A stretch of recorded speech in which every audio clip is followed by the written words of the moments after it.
C'est Dominique, le grand jour du massacre des citrouilles est arrivé, la fameuse fête d'Halloween, elle vient de chez nous, très ancienne coutume celte, elle est partie aux États-Unis et puis comme souvent, ça s'en va et ça revient, déguisement, potiron, fête pour les enfants et business. Nicolas Vinclair, Delphine Détry. Il y a 10 ans, personne en France ne fêtait vraiment Halloween. Aujourd'hui, pourtant, vous serez des millions à jouer à Chéri Fais-moi peur. Halloween est désormais devenu une incontournable fête populaire. Moi, j'aime bien Halloween parce que j'aime bien faire peur aux gens, j'aime bien quand ils me font peur. L'histoire commence là où vos achats se terminent, au tiroir-caisse. Il y a 6 ans, une grande enseigne de jouets décide de lancer la mode. Et la surprise, ce n'est pas un succès, c'est un raz-de-marée. Les jeunes générations, abreuvées de cinéma et de culture américaine, connaissent déjà tout d'Halloween. Les commerçants s'aperçoivent avec stupeur qu'ils dormaient, sans le savoir, sur un immense tas d'or. Il y a un petit peu de ça, voilà, il y a un petit peu de ça. Donc je pense qu'on s'est réveillé malgré tout dans les premiers, donc on n'a pas dû dormir trop longtemps. Mais c'est vrai que les consommateurs attendaient surtout une offre produit originale et amusante. Emballer le légume dans un carton avec un kit de découpage, et voilà comment la citrouille, dont on se contentait de faire des soupes, est devenue un produit à la mode vendu près de 50 francs au supermarché.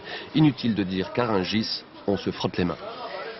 Depuis 3 ans, la production de citrouilles a augmenté de 30%. Aujourd'hui, on est à 30 000 tonnes, donc une croissance exceptionnelle en matière de fruits et légumes. Du jamais vu à Rungis, du jamais vu non plus dans les agences de marketing. Halloween, c'est l'occasion rêvée pour rajeunir son image de marque à un moment de l'année qui était jusque-là traditionnellement un creux douloureux avant Noël. Effectivement, c'est un moment creux pour les marketeurs parce qu'entre la rentrée qui était une grosse boom et fin d'année, il n'y a rien en France. Donc, pourquoi pas, fin octobre, créer un alibi un peu de parler et de vendre nos produits. Un alibi désormais partagé par des milliers de commerçants et d'industriels. Mais Halloween, qui était peut-être au départ une affaire de gros sous, est devenu, n'en déplaise à certains, une fête familiale et populaire, un phénomène encore plus marqué en province qu'à Paris. Halloween vient d'abord de province, ça s'est fêté très fortement, ça se fête très fortement dans toute la province, et ensuite c'est remonté à Paris. Mais pour faire trick or treat, c'est-à-dire pour frapper aux portes et demander des bonbons, à Paris il faut avoir le code et entrer dans les immeubles avec le code d'entrée de la maison, le code de l'ascenseur, ça devient vraiment compliqué. Les enfants se fichent pas mal, que certains voient dans le succès d'Halloween une victoire de la World Company.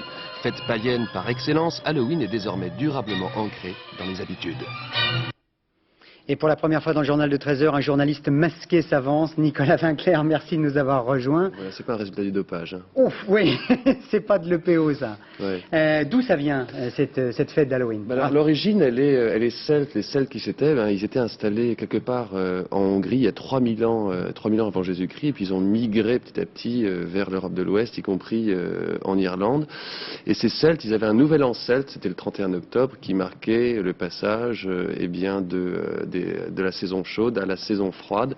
C'est une fête religieuse extrêmement importante et puis qui s'est perpétuée jusque-là. Pendant cette fête, les morts rendaient visite aux vivants parce qu'il faut savoir que les Celtes croyaient en leur réincarnation et les vivants se déguisaient, se grimaient pour pas que les morts les reconnaissent et viennent leur jouer des mauvais tours. Et alors ensuite, les Irlandais ont embarqué ça aux États-Unis. Là-bas, c'est devenu une immense fête avec des déguisements. Et puis c'est revenu en France. Alors c'est revenu avec la citrouille. Pourquoi la citrouille? La citrouille parce qu'à la base, le feu sacré c'était dans un navet qui était creusé à l'intérieur. Et puis, il faut savoir, donc, les Irlandais sont partis pourquoi? Parce qu'il y avait une énorme famine due à une maladie de la patate.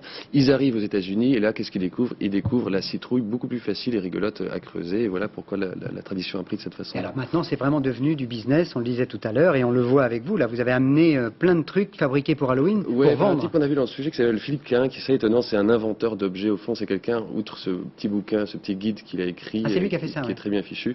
Il a créé des produits autour d'Halloween, dont certains marchent très fort, comme celui-là que vous allez retrouver dans la grande distribution, qui est une limonade avec de la citrouille dedans. Alors je vais me permettre de vous faire goûter ça. Ouh là là, c'est une drôle de couleur. C'est limonade à la citrouille. Alors, allez-y, goûtez-moi ça. Ça fait des trous sur les chaussures quand on fait pipi? Ouais, je suppose que oui.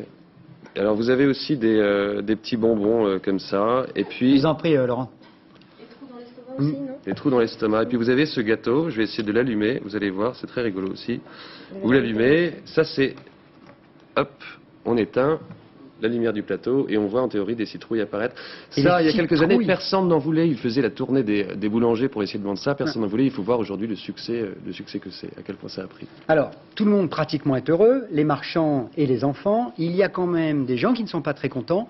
Ce sont la hiérarchie, enfin c'est la hiérarchie catholique. Monseigneur Louis-Marie Billet, vous êtes en direct avec nous depuis Lyon. Merci d'être avec nous. Président de la conférence des évêques de France, archevêque de Lyon. Pourquoi vous n'aimez pas les citrouilles?